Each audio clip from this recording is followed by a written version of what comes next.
So much in healthcare is based on kind of a year reset. So 1 year plan designs reset. This is the tool that's based on kind of a high, low, average, gives you some scenarios as well as 3 year out of pocket costs.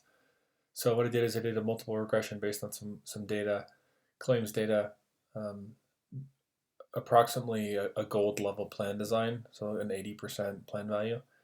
And what I found is that it becomes pretty predictable for out-of-pocket costs, and then what that can mean for investment modeling. So I'll just go through a scenario. So if you're, say, a 25-year-old male, your costs in the high end per month for the next 3 years range between $9 and $81 for 95% of the people. So you can play with these numbers and see how that would change.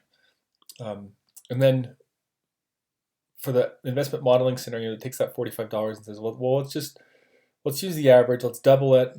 Assume that you'll pay half of the money out of your HSA contributions. You'll invest the other half.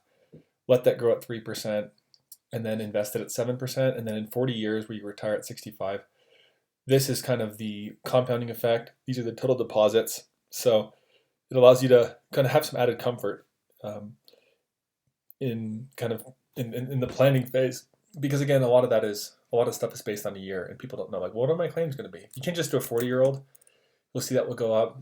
You change it to a female, you must have higher utilization up until retirement, so you see that there as well. So it can give you, whether it's added comfort on choosing the right plan or a tool to kind of visualize what the investment modeling scenarios could be under kind of an HSA funding arrangement, and kind of where as a 40-year-old female or male, where I should expect